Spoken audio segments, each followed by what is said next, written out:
Efésios, capítulo 4.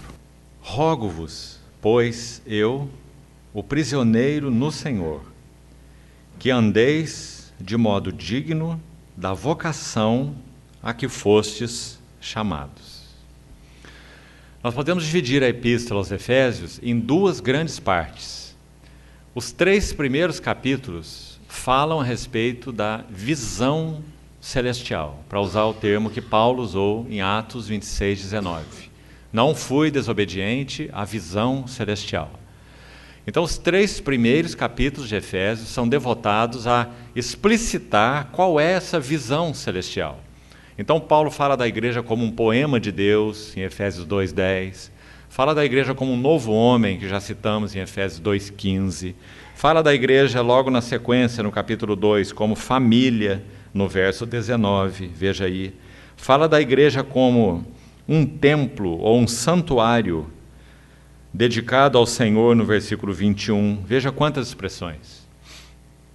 Família, templo, corpo, novo homem, feitura, Efésios 2:10. Então, são uma terminologia diversa para falar sobre o que é a igreja nesse eterno propósito de Deus em Cristo. Então, vamos colocar os 3 primeiros capítulos como sendo a visão celestial. Paulo expõe a sua visão nos 3 primeiros capítulos. Nos 3 últimos capítulos, iniciando então com o 4, Paulo vai falar sobre a vocação celestial. Então, por isso temos essa palavra vocação a que fostes chamados, que estamos vendo aí no versículo 1. Então, dividimos ao meio a epístola, por causa das suas ênfases. Primeiros 3 capítulos, visão, e últimos 3 capítulos, vocação. Visão e vocação. Esse é o tema de Efésios. Quando nós iniciamos essa sessão que chamamos de vocação, observe quantas palavras importantes em um único versículo. Rogo-vos, pois eu, prisioneiro no Senhor. Primeira palavra importante. Segunda, que andeis. Terceira, de modo digno. Já vamos ver o que elas significam. A quarta, vocação. E a quinta, chamados. Um verso tão simples, que contém 5 palavras tão significativas, irmãos. Vamos falar um pouco sobre elas, mesmo que rapidamente. Primeiro, a palavra prisioneiro no Senhor. Irmãos, não é por menos que essa palavra está logo no início dessa sessão relacionada à vocação celestial na epístola aos Efésios. Não é por menos. É uma chave. Se nós não vivemos uma vida como prisioneiros do Senhor, não há como vivermos a vida da igreja. Impossível. A chave para vivermos a vida da igreja é em bênção, em avanço, de glória em glória, como temos compartilhado. A chavezinha está aí nessa palavra, prisioneiros no Senhor. É claro que Paulo está falando de uma situação literal, claro. Ele estava preso mesmo, naquela prisão domiciliar em Roma, narrado em Atos 28. Dali ele escreveu 4 epístolas. Efésios, Filipenses, Colossenses e Filemon. 4 epístolas maravilhosas. São chamadas epístolas da prisão. Efésios, Filipenses, Colossenses e Filemon. Então ele era um prisioneiro e ele se vê como um prisioneiro no Senhor. Porque escrevendo aos Filipenses, ele usa a expressão, minhas cadeias em Cristo se tornaram conhecidas da guarda pretoriana. Então Paulo não vê as suas cadeias como algo circunstancial. Ele vê as suas cadeias como algo designado pelo Senhor a ele. Impressionante, maravilhoso. Paulo sabe que ninguém tocaria na vida dele fora da ordenação explícita do Senhor. Então, por isso, ele usa a expressão prisioneiro no Senhor ou cadeias em Cristo, como nós citamos em Filipenses. Agora, se Paulo é prisioneiro no Senhor, então nós queremos explorar o significado espiritual disso. Porque se ele não fosse um prisioneiro do Senhor, vamos colocar aqui assim, espiritualmente falando, ele nunca seria um prisioneiro no Senhor. Compreendeu? Ele nunca aceitaria essas cadeias. Por quê? Paulo podia viver outra vida. Ele tinha sua profissão, ele era um homem extremamente preparado, falava fluentemente 3 línguas, foi educado aos pés de Gamaliel. O que esse homem está fazendo na prisão? Não é? Então, Paulo só está ali, um prisioneiro no Senhor, como ele se chama, porque ele era um prisioneiro do Senhor. Compreendeu? Então vamos ver o que é ser um prisioneiro do Senhor. Êxodo, capítulo 21. Êxodo 21, os primeiros versículos, um lindo texto para nos ajudar nesse assunto, prisioneiros do Senhor. Diz assim, Êxodo 21, verso 1. São estes os estatutos que lhes proporás. Se comprares um escravo hebreu, 7 anos servirá, mas ao 7º ano sairá forro de graça. Se entrou solteiro, sozinho sairá. Se era homem casado, com ele sairá sua mulher. No 7º ano da alforria, conforme a legislação aqui. Se o seu senhor lhe der mulher, e ela lhe der à luz filhos e filhas, a mulher e seus filhos serão do seu senhor, e ele sairá sozinho. Porém, se o escravo expressamente disser, então era um testemunho público, eu amo a meu senhor, e a minha mulher, e a meus filhos, não quero sair forro ou livre. Então, o seu senhor o levará aos juízes e o fará chegar à porta ou à ombreira, e o seu senhor lhe furará a orelha com uma sovela, e ele o servirá para sempre.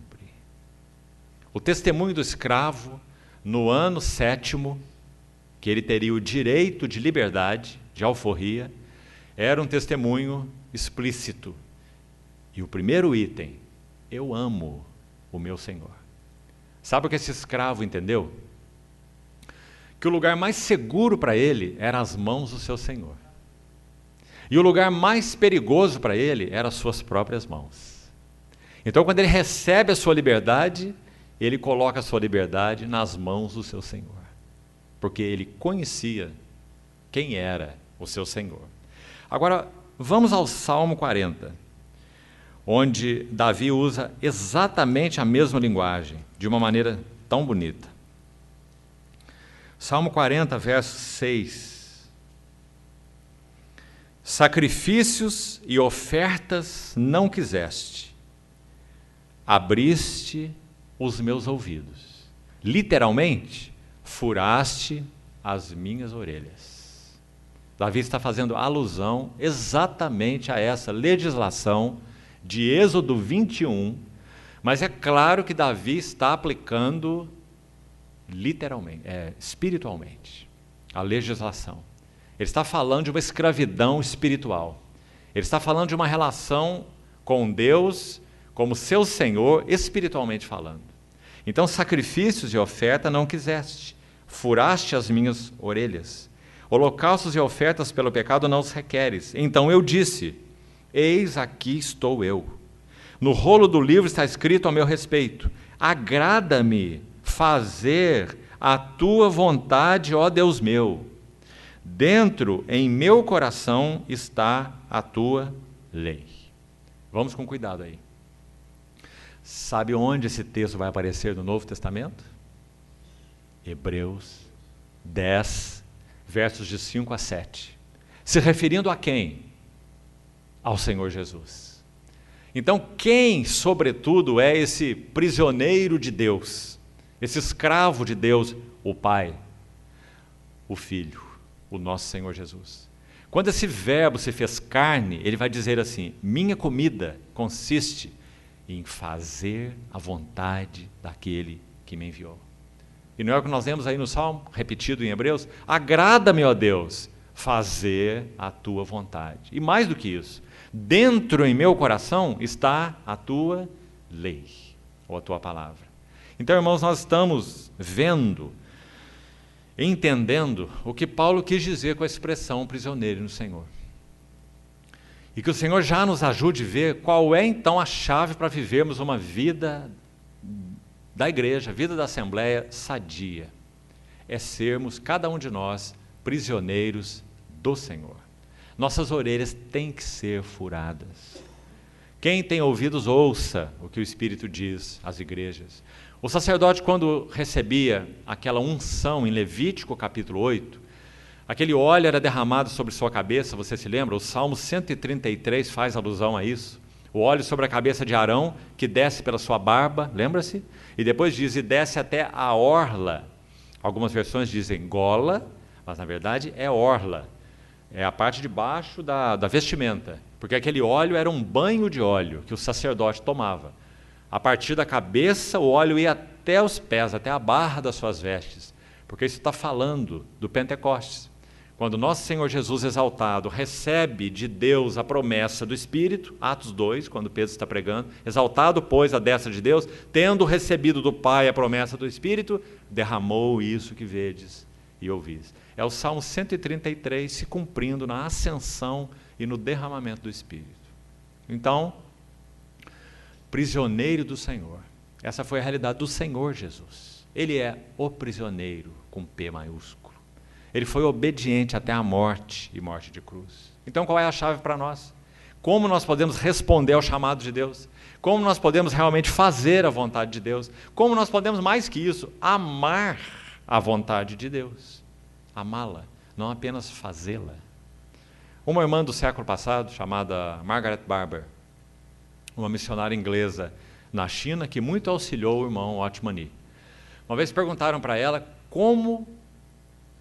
qual era o caminho para se conhecer a vontade de Deus. Uma grande pergunta. Como podemos conhecer a vontade de Deus? Seja ela geral, seja ela particular, em assuntos específicos. Escute a resposta dela. Ela disse assim, para se conhecer a vontade de Deus, 95% é obediência. E 5% é conhecer a vontade de Deus. Ou seja, se nós não temos um coração desejoso de obedecê-la, para que conhecê-la? João 7,17 diz assim, se alguém quiser fazer a vontade dele, conhecerá a respeito da doutrina. Se ela procede de Deus ou se falo por mim mesmo. São palavras do Senhor Jesus. Mas se alguém quiser fazer a vontade dele, conhecerá. Porque muitas vezes nós somos tão lentos em avançar em conhecimento espiritual.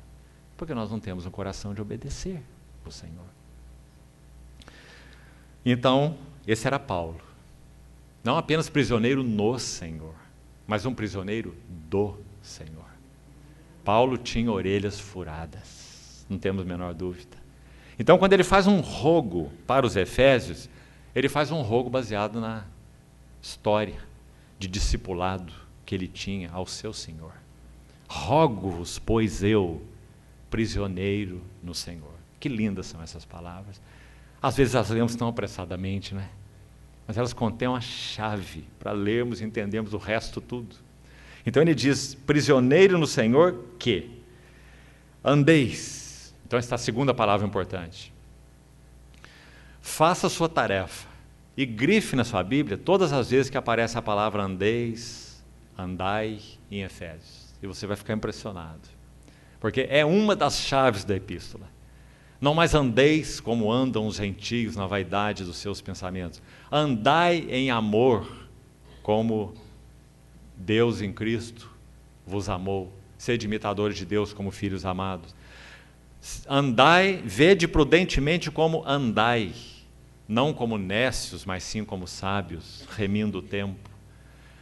Muitas vezes a palavra andar aparece nessa epístola.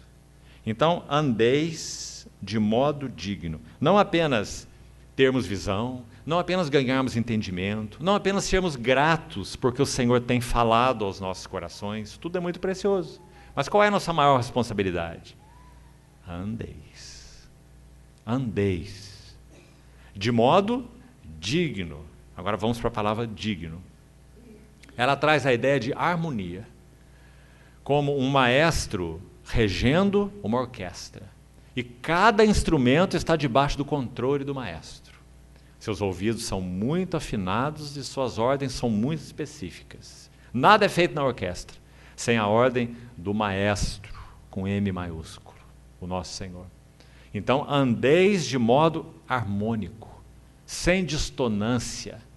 Modo harmônico com o caráter, a pessoa daquele que vos chamou. Então ele diz modo digno da vocação, quarta palavra importante, vocação. Que palavra importante. Nós podemos já combinar com ela a próxima que vem aí, chamados, que está no fim desse versículo.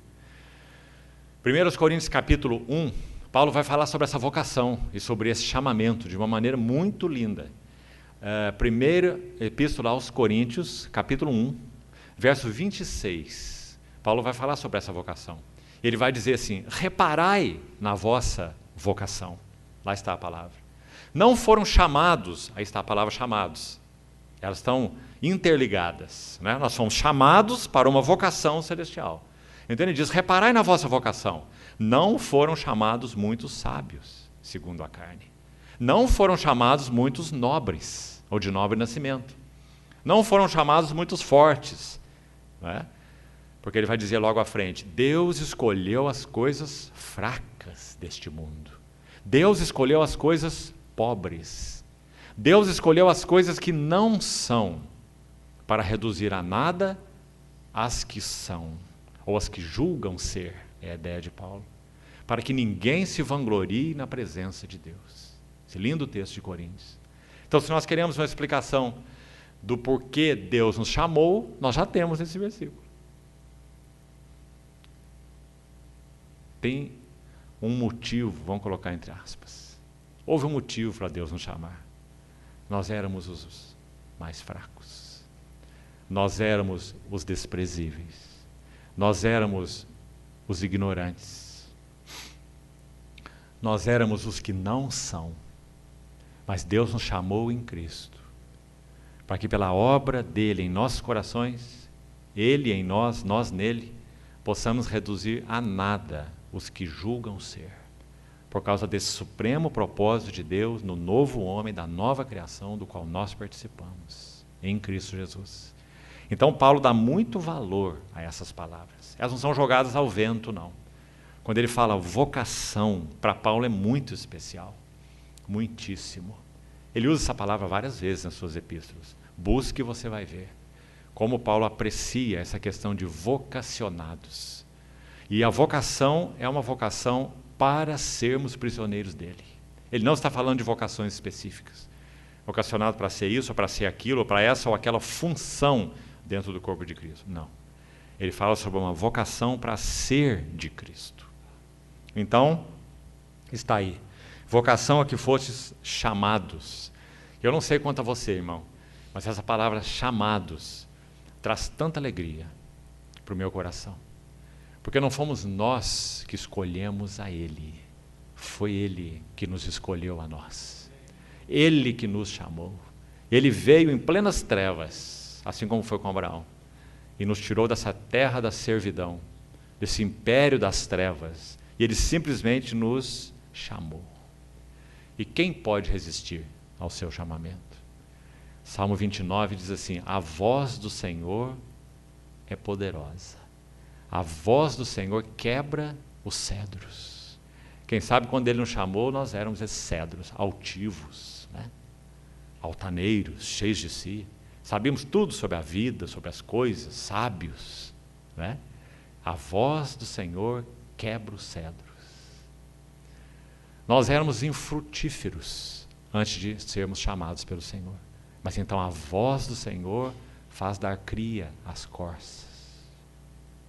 E Ele nos chamou para sermos frutíferos nele, gerarmos filhos e filhas espirituais, vivermos na família de Deus, porque a voz do Senhor faz dar cria às corças. A voz do Senhor acalma tempestades. Assim era o nosso coração. Quando esse salmo termina, diz assim: no seu templo tudo diz glória. Esse é o Salmo 29. Então nós fomos chamados. 5 palavras importantes nesse verso 1. Então Paulo vai falar sobre essa vocação e esse chamamento, diante do qual nós somos responsáveis, devemos responder a ele. Então ele vai dizer, lembre-se, nós estamos buscando entender como viver a vida da igreja. Então nunca perca lá o número 1. Irmãos e irmãs de orelhas furadas. Que tiveram a sua liberdade, tomaram a sua liberdade e disseram, Senhor, se eu ficar com a minha liberdade na minha mão, eu sei qual o próximo passo. Eu vou me tornar escravo de mim mesmo. Por isso o Senhor trabalhou em Jó, como vimos. Se nós tomamos nossa liberdade nas nossas mãos, nós somos cativos de nós mesmos. Então nós entregamos nossa liberdade nas mãos do Senhor. Há um hino de um autor do passado, numa das estrofes ele diz assim, faz-me um cativo teu, e livre serei. Esse irmão compreendeu muito bem o que Paulo está dizendo aqui com esse termo prisioneiro no Senhor. Então ele vai dizer agora, com toda humildade e mansidão. Irmãos, estão aí de novo 2 palavrinhas que são frequentemente colocadas juntas na Bíblia. Começando com os lábios do próprio Senhor Jesus. Vinde a mim, todos vós estáis cansados e oprimidos, eu vos aliviarei. Tomai sobre vós o meu jugo. Aprendei de mim, que sou manso e humilde, de coração. E quando nós tomamos esse jugo de discipulado a Cristo, não a homens, mas a Cristo, qual o resultado em nós?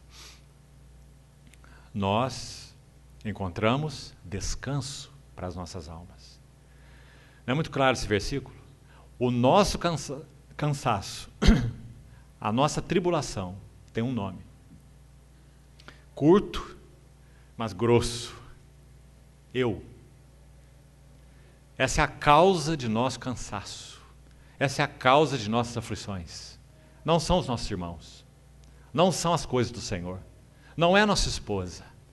A causa de nossas aflições é o eu. Então, por isso diz, tomai sobre vós o meu jugo. Isso é discipulado. Quando nós temos 2 animais, um mais velho discipulando um mais novo, em Minas, em outros estados também, mas particularmente em Minas, é uma tradição de Minas Gerais, se usa a canga no pescoço dos bois. Não sei se aqui também é chamado canga. Em alguns lugares é jugo mesmo, é a mesma coisa. Então é aquele instrumento de madeira, não é? Feito pelo carpinteiro ou marceneiro, se coloca no pescoço do boi, e o boi mais velho vai discipular o boi mais novo. A figura bíblica é que o nosso Senhor, no Evangelho de Marcos, ele é o boi mais velho. O Evangelho de Marcos, 16 capítulos, ele se divide em 2 partes. Até o capítulo 10, o boi está no campo. O Senhor Jesus está arando a terra, trabalhando, e trabalhando, e trabalhando. A palavra-chave do Evangelho de Marcos é imediatamente. O Senhor imediatamente aqui, vai imediatamente para lá, imediatamente para lá, e logo para lá. 42 vezes ela aparece nesse Evangelho. Então, os primeiros 11 capítulos, o boi está no campo, trabalhando. Mas ele não veio para trabalhar, ele veio para morrer. Então, a partir do capítulo 12, o boi vai para o altar. O boi no campo, o boi no altar. Porque o Senhor Jesus é o servo de Deus, com S maiúsculo. O servo profetizado por Isaías. E a vontade do Senhor prosperará nas suas mãos. O homem de dores, o cordeiro mudo perante seus tosqueadores. Os cânticos do servo de Isaías, tão lindos, que profetizam sobre nosso Senhor. Caráter dele, pessoa dele, a jornada dele, os sofrimentos dele, a morte dele, né? E então, esse servo é que nos diz, isso é muito pessoal, irmão, porque a canga só tem lugar para 2 pescoços, só 2. Um é o pescoço dele, ele já tem esse jugo sobre ele, ele é o boi maduro, ele é o servo de Deus, manso e humilde de coração. Agora ele faz um convite, ele diz, tomai sobre vós o meu jugo. Esse meu é tão importante, porque se ele dissesse, tomai sobre vós o jugo, nós poderíamos ficar com dúvidas. Que jugo é esse? Será que é jugo das aflições? Será que é jugo dos outros? Será que é jugo de sofrimento? Mas ele diz, tomai sobre vós o meu jugo. Que linda figura. Então nós temos nosso Senhor, esse animal adestrado, esse servo, esse boi de Deus, o servo com S maiúsculo, comparado a esse boi mais velho, do lado de cá do jugo. E do lado de cá o jugo vazio. Porque nós temos que responder a Ele. Irmão, não se iluda, achando que porque você nasceu de novo, você já está no jugo de Cristo. Não se iluda, irmão. Isso é um chamado para discipulado. Nós temos que responder. E dizer, Senhor, voluntariamente, o Senhor já me chamou, o Senhor já me ganhou, o Senhor já me regenerou, o Senhor já me salvou, e agora, voluntariamente, como escravo de Êxodo 21, eu coloco meu pescoço no teu jugo e meus direitos nas tuas mãos, junto com minha liberdade. E eu quero aprender de ti, porque só o Senhor tem o caráter adequado. O Senhor é o varão aprovado por Deus, como Pedro vai dizer. O que nós vamos aprender dele? Está aí, Efésios 4:2 e lá em Mateus 11 que nós citamos. Tomai sobre vós meu jugo e aprendei de mim, porque eu sou, disse o Senhor, manso e humilde de coração. Há duas coisas muito lindas sobre mansidão e humildade, que são mesmo chaves para vivermos a vida da igreja. Irmãos, nós por nós mesmos, sem o trabalho do jugo de Cristo, nós somos tão orgulhosos, nós somos tão presunçosos, nós somos tão apegados a coisas, a posições, a títulos. Somos tão ligados a retribuições e usamos uma máscara tão grossa para esconder essas coisas. Nós não temos uma mão aqui que dá e uma outra aqui imediatamente depois para receber. Nós achamos feio isso, né? Isso aqui não parece espiritual. Então nós mantemos a mão que dá aqui e colocamos a de receber aqui atrás, né? Mas só nós sabemos o que nós queremos receber. Queremos receber reconhecimento, queremos receber aplausos, queremos receber glória. É uma opção que nós temos. Mas segundo o que o Senhor ensinou em Mateus, se nós as recebemos, se os outros derem, é com eles. Nós vamos fechar a boca de todo mundo? De poder chegar para nós e dar palavras de gratidão, ou dizer, irmão, obrigado, e graças a Deus, ou isso ou aquilo, nós vamos fechar a boca dos outros? Não. Nós temos que fechar o nosso coração para todos esses louvores. Provérbios diz, um homem é provado pelos louvores que ele recebe. Então nós costumamos ter essa mão escondida aqui. A mão que quer receber, baseado naquilo que nós damos. Uma troca que não termina nunca. Agora, o servo de Deus, com S maiúsculo, que é manso e humilde de coração, foi aquele que deu, deu e deu. E o que ele recebeu? Escárnios, bofetadas e cuspes. E deu, deu e deu. Sem nada receber em troca. Aquela coroa de espinhos na cabeça do Senhor, Gênesis 3, após a queda, menciona que por causa da queda, a terra produziu espinhos e abrolhos.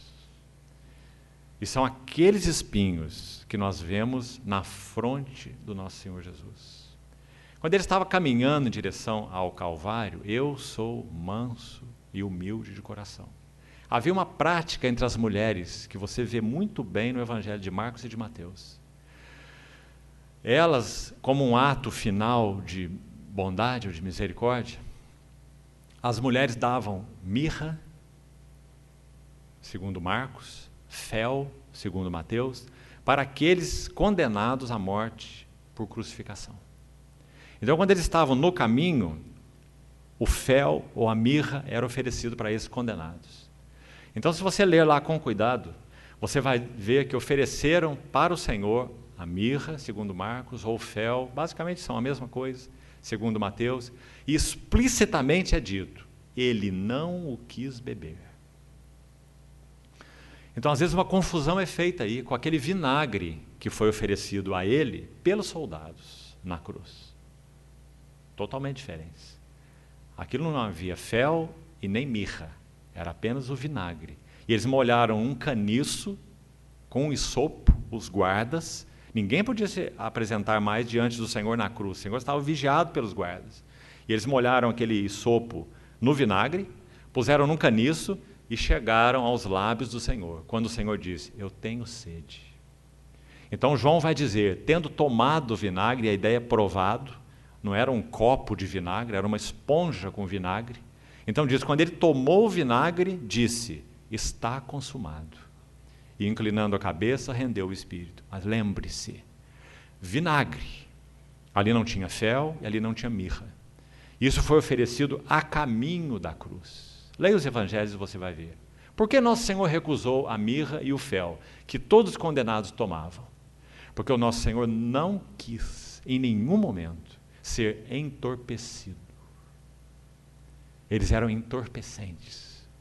Então nosso Senhor iria para a cruz amortecido. Mas na cruz, ele clamaria, ele proferiria 7 frases. Uma delas relacionada à sua mãe terrena e João, o discípulo. Ele disse: mulher, eis aí o teu filho. E disse ao discípulo: eis aí tua mãe.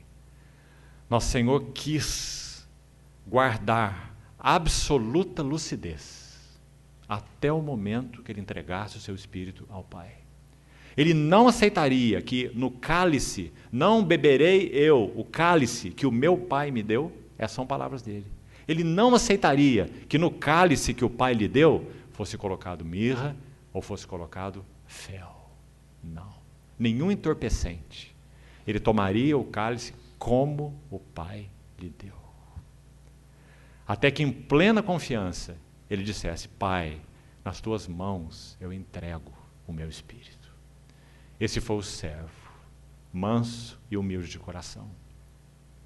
Se você estudar os cânticos do servo, querido irmão, Isaías 42, 49, 50, 52, 53. Esses são os cânticos do servo. Você vai ficar impactado com o que significa manso e humilde de coração. E por que Paulo está dizendo com toda humildade e mansidão, como nós estamos lendo aqui? Sabe o que é dito em Isaías 50? Que o nosso Senhor, ele fez o seu rosto como uma pederneira, uma rocha. Ofereci a minha face aos que me feriam. Irmãos, todos nós recuamos por instinto natural de algo que nos promova ou produza sofrimento. Quem de nós põe a mão no fogo? Há um instinto natural de preservação. Isso não é pecaminoso, compreendeu? É um instinto natural. Nosso Senhor não tinha pecado, mas Nosso Senhor era homem. Então ele teria que vencer, quanto à alma dele, esse instinto de preservação. Compreendeu? Então por isso Isaías 50 diz, um ato voluntário. Ele diz: eu ofereci deliberadamente. Eu ofereci a minha face aos que me feriam, me afrontavam e me cuspiam. Ou seja, o Senhor teve que tomar uma atitude relacionada à alma dele. Ele teve que vencer o instinto natural de preservação. E oferecer seu corpo, sua face, sua alma, para ser ferida. Isso já estava profetizado por Isaías. Ofereci minha face aos que me feriam e aos que me arrancavam os cabelos. A palavra lá estritamente é barba. A barba para os homens naquela época era uma expressão de honra. Barba. Falava de maturidade, falava de sabedoria. Um homem com barba.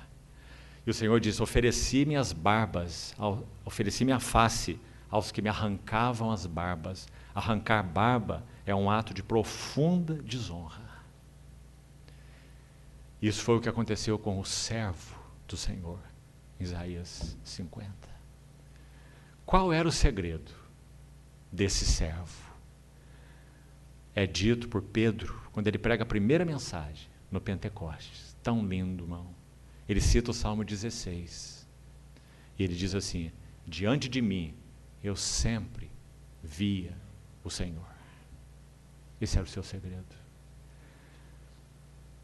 O rosto do nosso Senhor, quando foi à cruz, se você conhece os Cânticos dos Servos, não estava como vemos nas figuras, gravuras e filmes.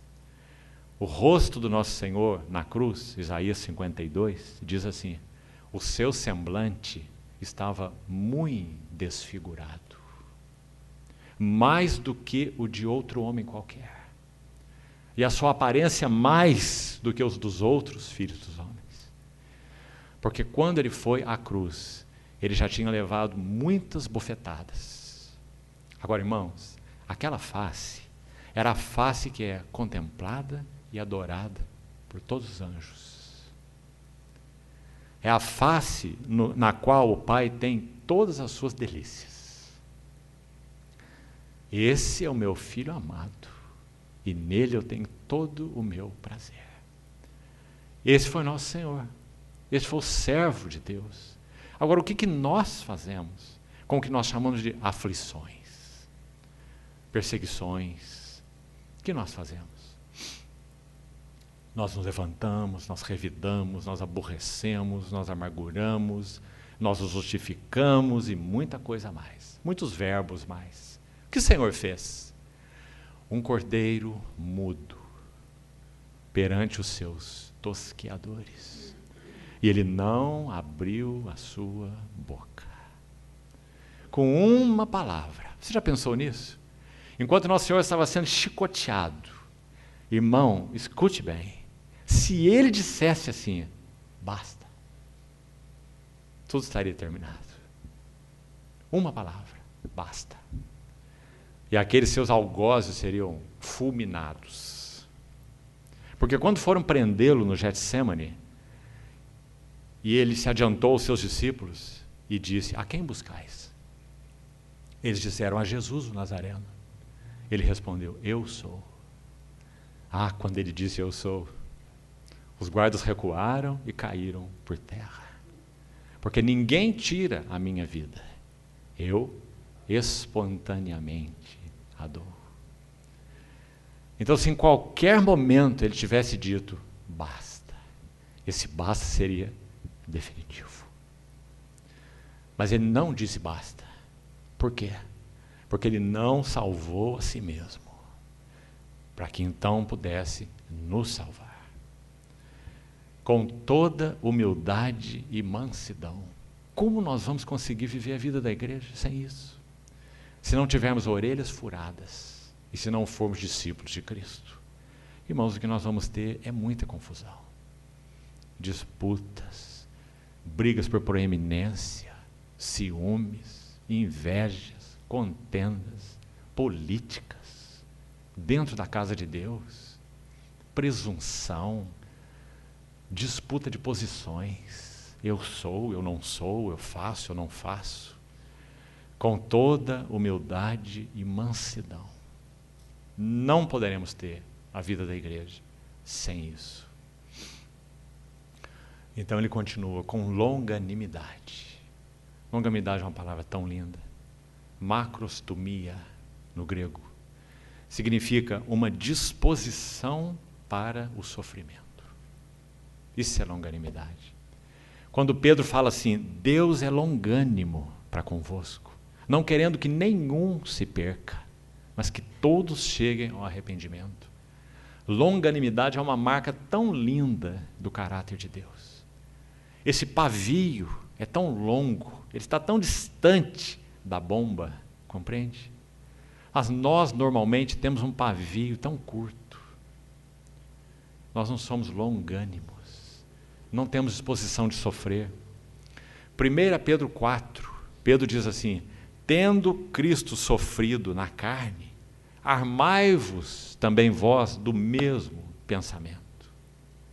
Porque aquele que sofreu na carne, deixou o pecado. 1 Pedro capítulo 4.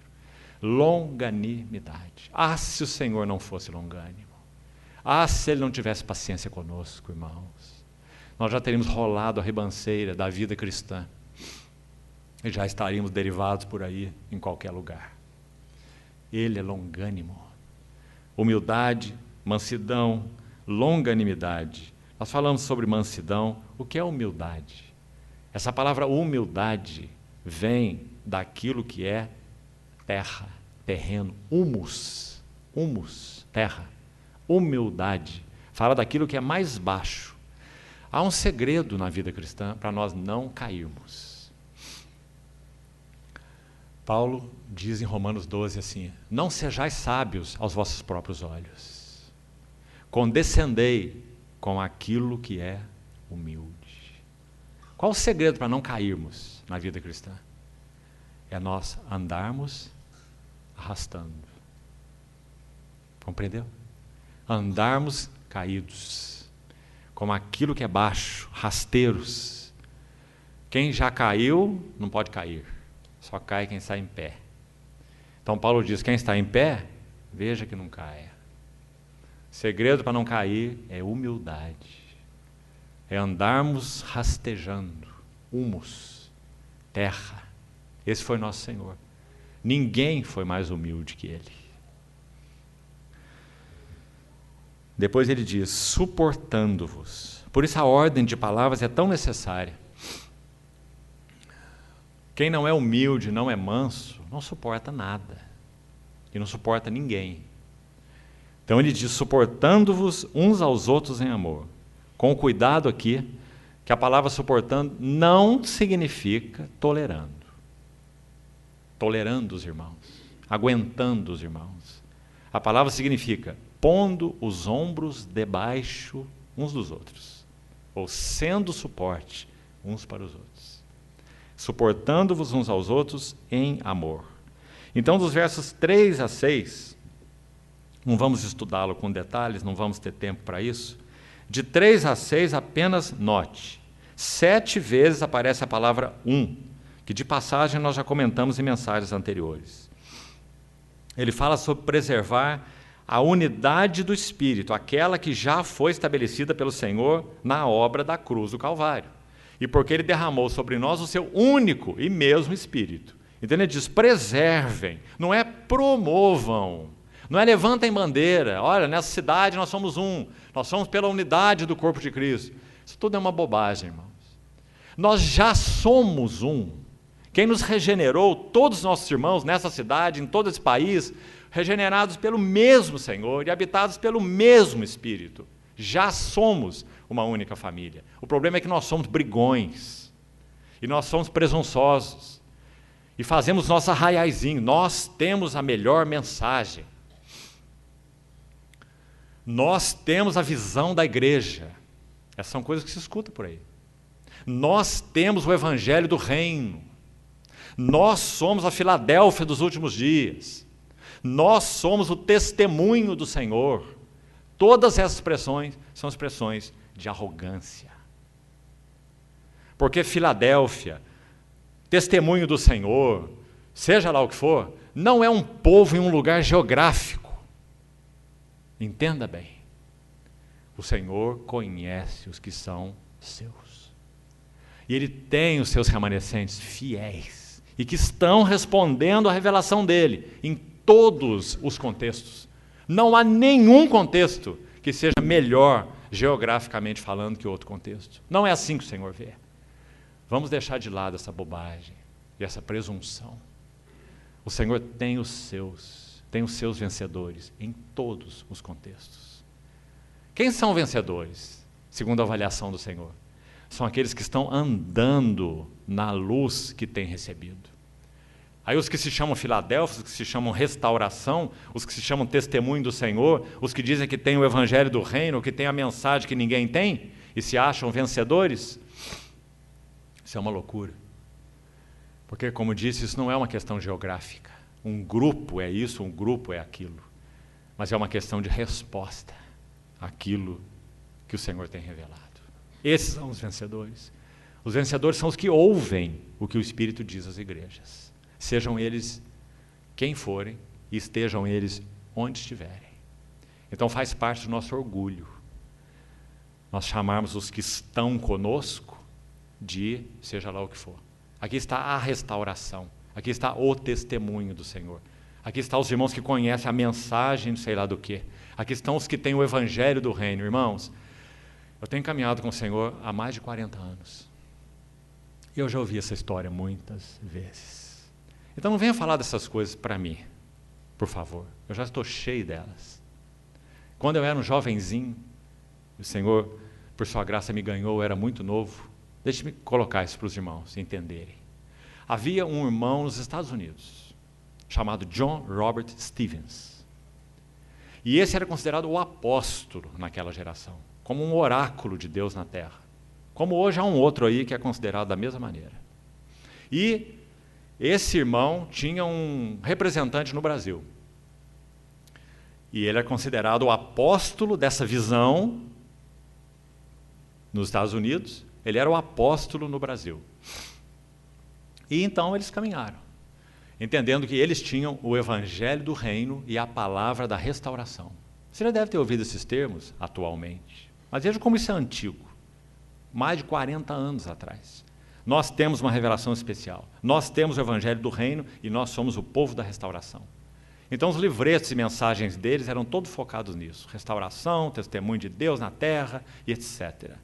Poucos anos se passaram. Esse líder nos Estados Unidos abandonou sua mulher e se uniu com a sua secretária. E depois que ele morreu, a sua mulher assumiu a liderança desse movimento. E ela dizia que ela estava tendo comunicações espirituais com o marido morto. Então, irmãos, esse caminho de exclusividade só nos leva à degeneração espiritual. A mais nada, só a degeneração. Então, que o Senhor nos guarde nesse assunto. Nós não somos os iluminados dessa geração. Nós somos simplesmente servos e servas no devido lugar que o Senhor tem nos colocado. E somos responsáveis pela luz que Ele tem confiado aos nossos corações. E que essa luz não forme ao redor de nós arraiais. Porque não é para isso que o Senhor nos tem concedido luz. Um servo fiel do Senhor, que você já o tem conhecido, do século passado, Austin Sparks, certa vez ele disse assim: nessa geração, nós fomos chamados para orar, para que o Senhor dê visão aos vasos do seu ministério nesses dias. Visão aos vasos do seu ministério nesses dias. Aí ele diz assim, uma visão tal de Cristo, que, baseado nela, tudo aquilo que não é de Cristo seja removido. E que nós sejamos unidos exclusivamente em torno de Cristo. Então ele diz, se o Senhor, na sua bondade, pelo Espírito Santo, nos conceder a resposta à nossa oração, que Ele conceda visão aos vasos do seu ministério. Se o Senhor, por sua graça, responder à nossa oração, então haverá um povo reunido realmente em torno de Cristo, e as divisões cessarão. Graças ao Senhor. Esse é o único caminho para que realmente possamos dar algum nível satisfatório de testemunho na terra. Porque, de modo geral, o testemunho do Senhor no cristianismo atual é uma vergonha. Se o Senhor não encontrar espaço em nós para trabalhar a sua palavra, para trabalhar a cruz em nós, para nos focar na centralidade da pessoa e obra de Cristo, nós estamos condenados no que refere-se ao testemunho do Senhor. Não teremos poder para testemunhar nada, porque estamos cada um confortável no seu ninhozinho e preocupado com os seus interesses e defendendo a unhas e dentes as posições que cada um possa ter alcançado. Irmãos, o Senhor precisa demolir essas coisas no nosso coração, para que Ele alcance o seu lugar entre nós. Agora, nós somos, na verdade, tão tolos, na verdade, crianças, e crianças são tolas. Aquilo que queremos agarrar a ferro e fogo é aquilo que, em Cristo, Ele nos concede de uma forma tão espontânea, viva, eficaz. Vamos pensar sobre ministérios. Talvez cada um de nós aqui tenha convicção de como o Senhor o tem usado no corpo de Cristo. Costumamos nos aferrar tanto a ministério, como se ministério fosse o alvo do chamamento de Deus. No entanto, na medida em que realmente a palavra do Senhor trabalha em nossas vidas, que há espaço para a cruz trabalhar em nós, e nós vamos sendo reduzidos, e Cristo vai sendo formado em nós, nós nos surpreendemos tanto. Deixa eu citar um exemplo, para ilustrar o que eu estou querendo dizer. Uma mulher, a serva do Senhor, estava na sua cozinha lavando louças e orando. E ela orava assim: Senhor, eu te amo tanto, o Senhor sabe que eu te amo, eu amo tua palavra, eu amo os irmãos, eu queria tanto que o Senhor me usasse de maneira mais ampla.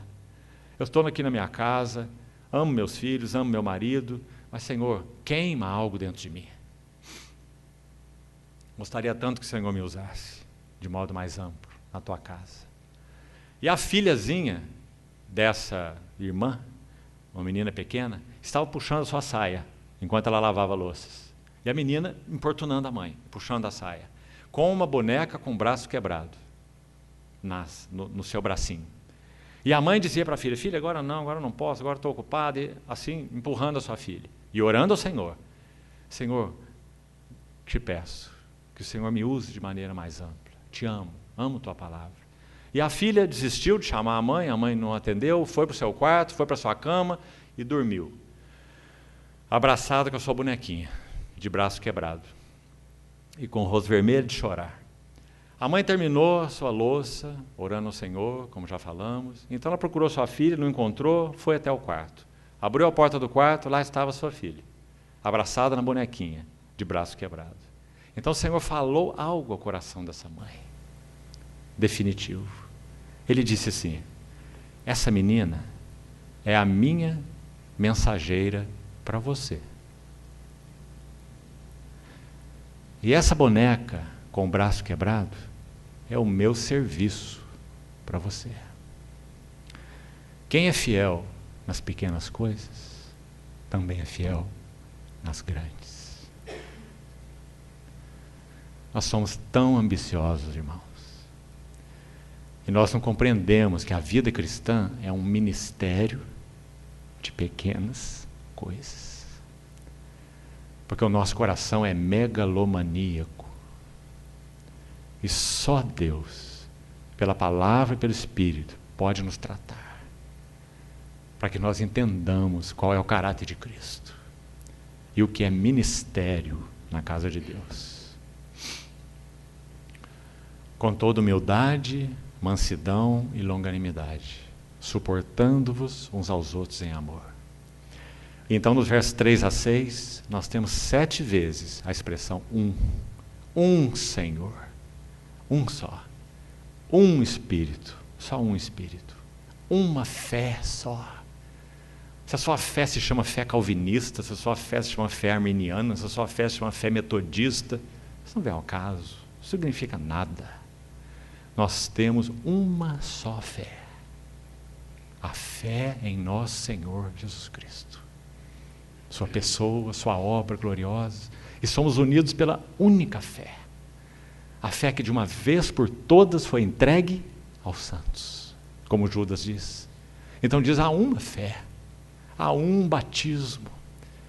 Então aqueles que são aferrados a um determinado tipo de batismo dizem: não, esse é o batismo bíblico.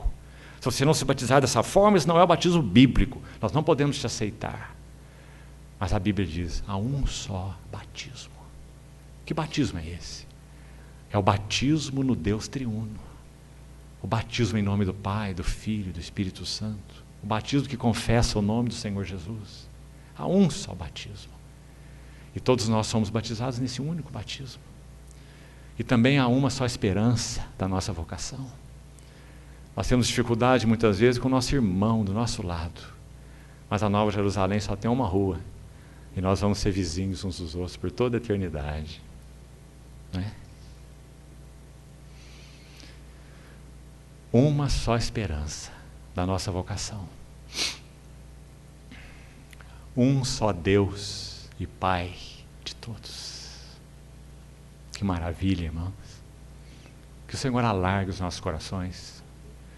Então, quando ele conclui essa sessão da unidade, vamos concluindo já, ele entra na sessão da diversidade.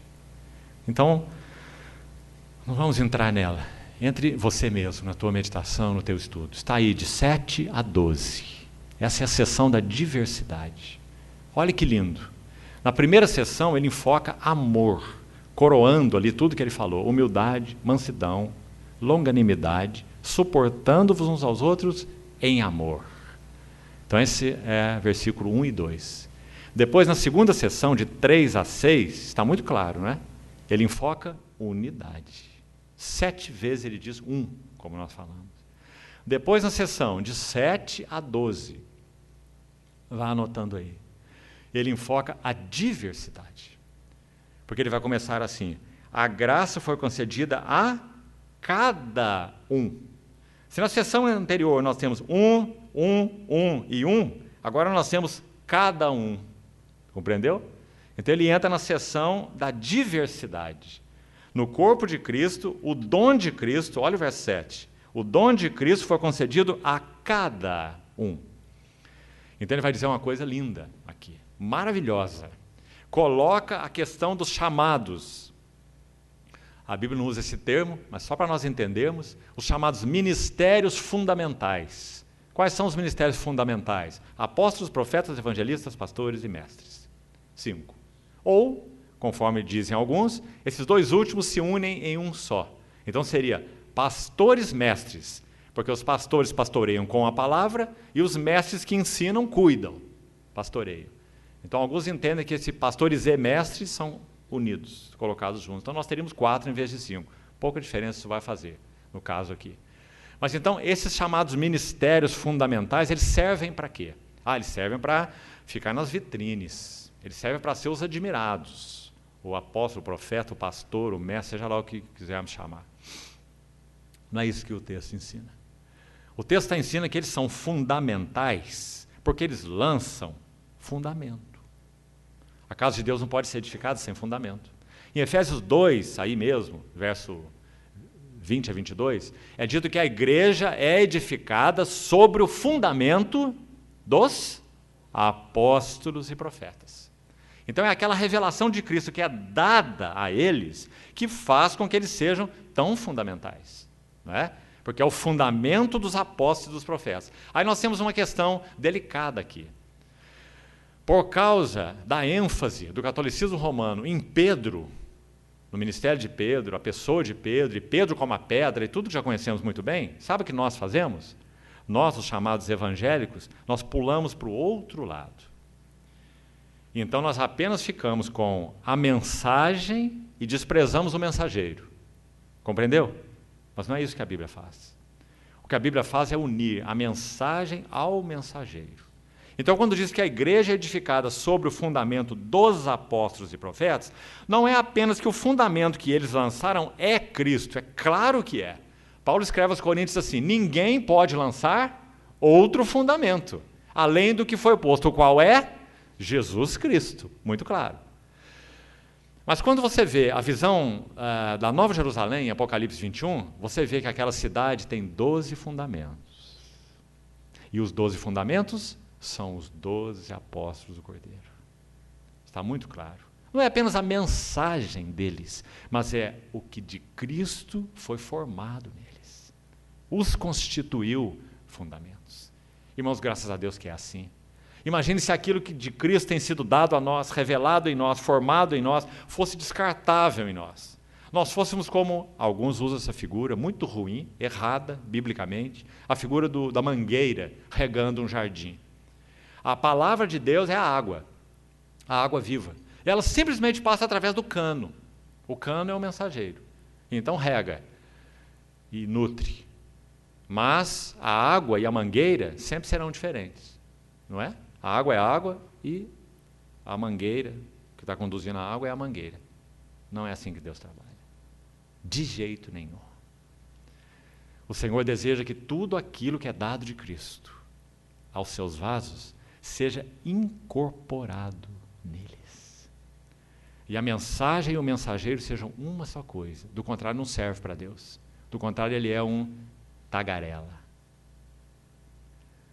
Entre o que ele está falando e um gravador reproduzindo a mensagem é a mesma coisa. Você não precisa ter a pessoa, né? É só você gravar o que ele tem para falar e colocar para todo mundo ouvir. Basta a mensagem. Mas não é assim que Deus edifica a sua igreja.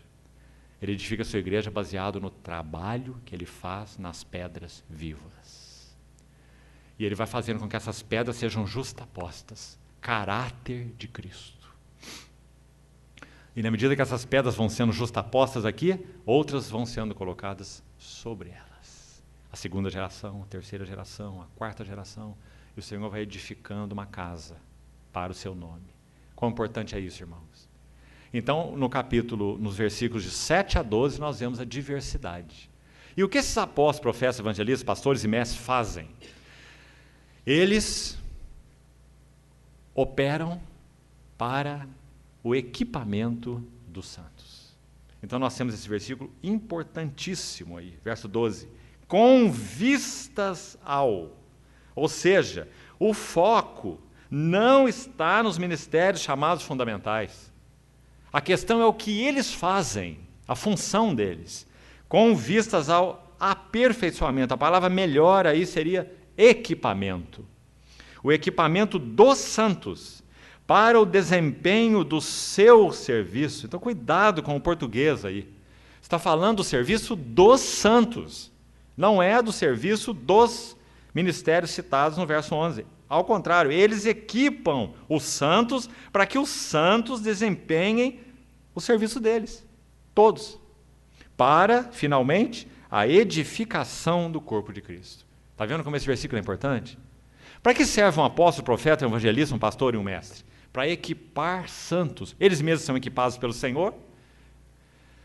A graça foi concedida a cada um, segundo a proporção do dom de Cristo. Nenhum de nós tem tudo. Cada um de nós tem uma proporção do dom de Cristo, não é? E essa proporção do dom de Cristo que é dado a cada um é para o equipamento de todos os santos. Para que os santos não vivam de braço cruzado, mas para que os santos desempenhem o seu serviço. E os santos desempenhando o seu serviço, nós vamos ter a edificação do corpo de Cristo. É a palavra que você tem aí, no verso 12, tão clara. Então você vê que esses chamados ministérios fundamentais, eles não são o foco. Eles devem operar como andaimes em uma construção. O foco é a construção, não é um andaime. Imagina se terminasse o serviço no fim do dia e nós preocupássemos de deixa eu ver se eu arranhei o andaime aqui, vou passar uma tinta, eu arranhei um pouco esse andaime. Não é? Preocupado em varrer o andaime todo dia. Você não vê isso nas obras, não é? Porque o foco é a edificação. Os andaimes estão ali em função disso. Nós não lustramos andaime, pintamos andaime, nem fazemos posição de andaimes para os outros verem. Não é? Nós queremos que os outros visitem o edifício. Não é verdade? Mas, algumas vezes, essas coisas são muito invertidas entre nós. Não é? O edifício está pobre. E o andaime está lustrado. O Senhor nos ajude, irmão, a ver qual é o seu foco. E por último, vamos terminar. Versos 13, os que faltaram, 13 a 16. Aí terminamos. Qual é o foco dos versos 13 a 16? O foco é maturidade. Então, olha a ordem. Amor, e está incluído nele, né? Humildade, mansidão, longanimidade, já falamos. Amor na primeira sessão. Unidade na segunda sessão. Diversidade na terceira sessão. E agora nós chegamos no alvo, maturidade na terceira sessão. Então, leia cada versículo. Você vai ver que são 4, né? 13, 14, 15 e 16. Você vai ver que cada um deles menciona maturidade. O 13 fala, até que todos cheguemos à unidade da fé e do pleno conhecimento do Filho de Deus. A perfeita varonilidade e a medida da estatura da plenitude de Cristo. Você vê? Muito claro. Chamados para essa maturidade. Depois, olha o 14. A fim de que não mais sejamos como meninos, agitados de um lado para outro, levados ao redor por todo o vento de doutrina, artimanha de homens e astúcia com que induzem ao erro. De novo, está falando de meninos e está, obviamente, apontando para a maturidade. Não sejamos mais meninos. Olhe o 15. Mas seguindo a verdade em amor, cresçamos. Maturidade. Em tudo, naquele que é o cabeça, Cristo. E olha o 16. No qual todo o corpo, bem ajustado, a ideia é vinculado, por todas as suas juntas e ligamentos, efetua o seu próprio aumento para a edificação de si mesmo em amor. De novo, maturidade. Todos os 4 versículos mencionam maturidade. Então, irmãos, esse é o caminho da igreja. O caminho da igreja, prisioneiros do Senhor. Toda humildade, mansidão, longanimidade, sendo suporte uns aos outros e andando em amor. O caminho da igreja, preservando a unidade do Espírito no vínculo da paz. O caminho da igreja, o dom de Cristo foi concedido a cada um de nós, ou a graça foi concedida a cada um de nós na proporção do dom de Cristo. Então nós temos a diversidade de serviços no corpo. Também o caminho da igreja. Não apenas unidade, mas diversidade.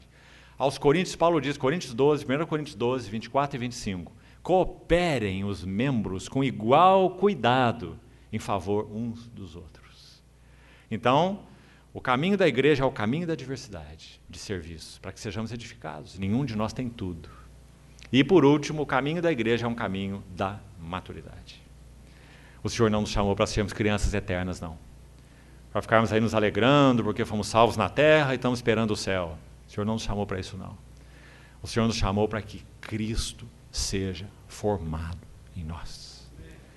Esse é um trabalho contínuo da palavra de Deus, viva e eficaz. É um trabalho contínuo do Espírito Santo usando pessoas e circunstâncias para moldar nossas vidas.